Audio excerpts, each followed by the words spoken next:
Hi, I'm Shannon Goblin from AgSolutions Australia, and in 2017 we held an equine nutrition seminar with the keynote speaker being Dr. Nerida Richards from FeedXL.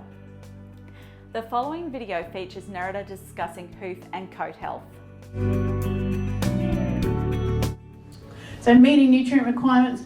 Many nutrients are required for optimum hoof and coat. So trace minerals like copper and zinc are really important, and also I don't know, probably 90% of pastures I've seen in Australia don't meet copper and zinc requirements for horses, minimum copper and zinc requirements. Amino acids like methionine are important, and then your omega-3 and 6 fatty acids are especially important for coat health.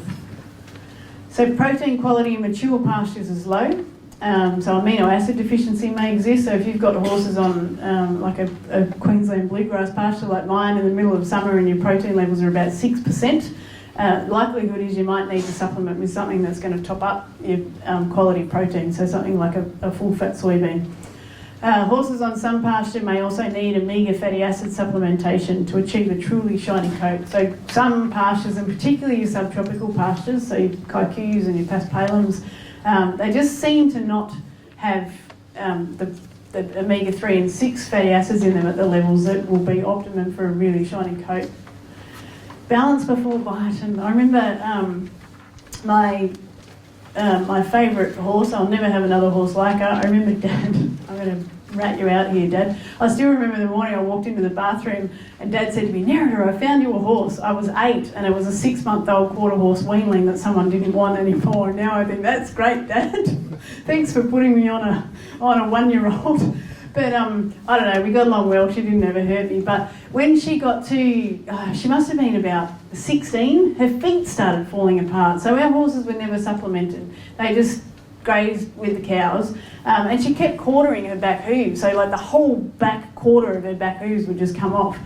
And it was recommended to us that we feed her biotin, which we did, and it made absolutely no difference because it would have been from a copper and zinc deficiency over the 16 years of her life that she hadn't been fed properly and her feet were starting to fall apart. So this is the problem with minerals, is you don't necessarily see the negative impact straight away. So it took quite a long time for her to get to the point where some pretty dramatic negative consequences were happening.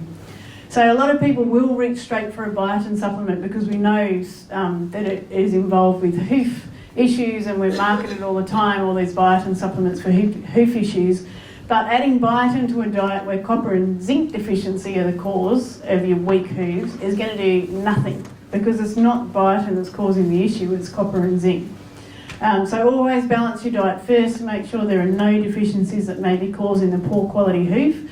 And I really hope that you all go home and jump on FeedXL and put what you are feeding in to see what is missing, if anything. Or on the other side of the spectrum, if you're putting a whole heap of supplements in that you may not need to be putting in, and you can take a whole heap of them out.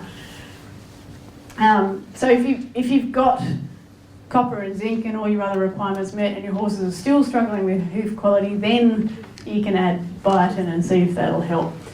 So I'll just go back to my pastures really quickly, just from the perspective of making sure you meet all requirements. This is, we're having a laugh today.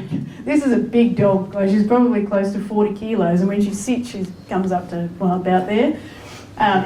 Yeah, so the grass is quite long. So this is my lovely 19% non-structural carbohydrate liver seed grass that was growing in this particular January. And about the only thing that stands out as being a little bit, or not unusual necessarily, but the sodium's definitely unusual, so there's 0.002, which is nothing. And then potassium's quite high. But if you have a look at copper, it's at 8, and a horse's absolute minimum requirement is 10. And zinc is 29, a horse's absolute minimum requirement is 40. So it's low on those things. So these numbers are all fun for me to look at, but they really don't mean very much unless you put them in a horse's diet and have a look how it corresponds to what that horse needs. So we have a look at this one. These are the same pastures that I showed you earlier. If we have a look at this one, copper, zinc, selenium, iodine and sodium are all going to be deficient, and if this horse is in moderate work, some of the vitamin levels might be a little bit low as well. I'm thinking, looking at that photo, I probably unclassified my vitamin levels not quite right, but it'll do for tonight. But just focus on the minerals.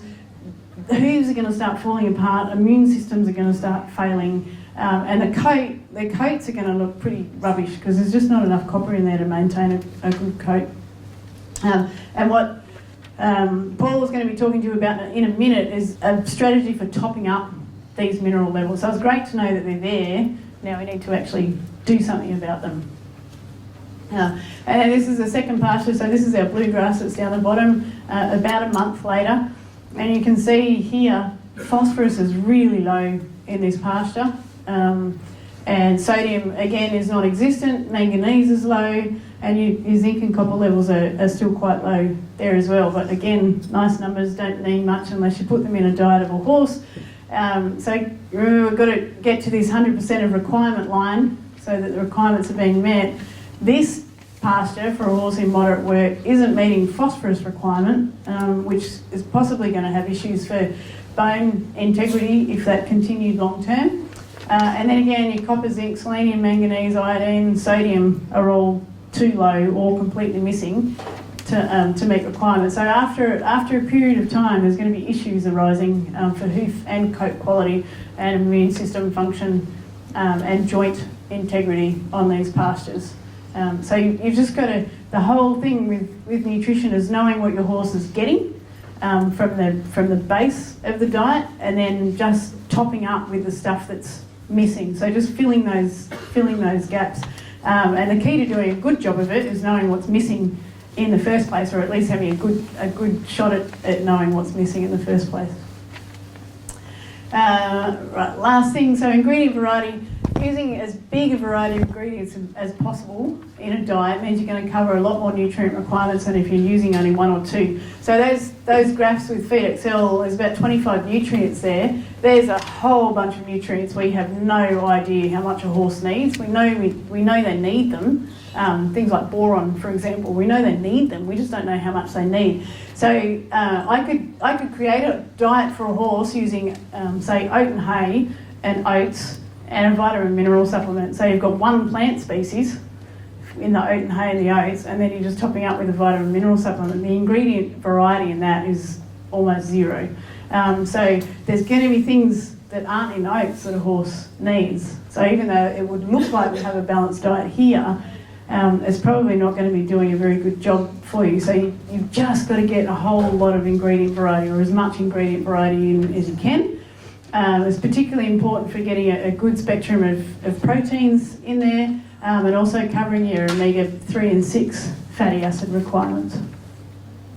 And this is the last one I thought I'd throw in just because it's interesting and probably very relevant in Tamworth because we have such hot summers. It's recently become apparent that who's had a horse that's sun bleached over summer? Yeah. Did putting a rug on it do anything? Yeah? Oh, Karen, shush. No. But there's a lot of talk about horses sun bleach in summer. I actually think it's the sweat that does it. And there's some anecdotal evidence that we've been given that suggests that regular hosing during the summer will prevent sun bleaching. There's a farm down in Sydney that I've worked with that have got thoroughbred broodmares out in the paddock, and then polo horses that are stabled and hosed, stabled overnight and out in the paddock during the day. So they're out in the sun, but the polo horses never ever bleach, and the broodmares do, and they're in a really humid, sticky Western Sydney area, and I'm sure that it's because of the sweat. But then this horse is in the US. For one of our FeedXL members, and she said, my horse's coat keeps bleaching. I said, send me a photo. I'm like, is that a saddle on the horse's back? Look, check out that bleaching pattern, that's its saddle. And then this is a friend of mine down in Newcastle, same thing. So this little pony was a black pony when they bought it.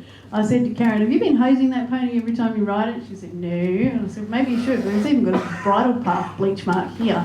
And then they started hosing it, and I know this is one of those dodgy marketing before and after photos because you can't see where the saddle is here, but you can see the difference in coat colour just from being hosed regularly. So if you've got a horse that keeps bleaching on you despite being on a balanced diet, hose it. And get the salt off it as often as you can in summer, and I think you'll probably find that the bleaching doesn't happen nearly as much as what it would if you just left them sitting there with the salt on them.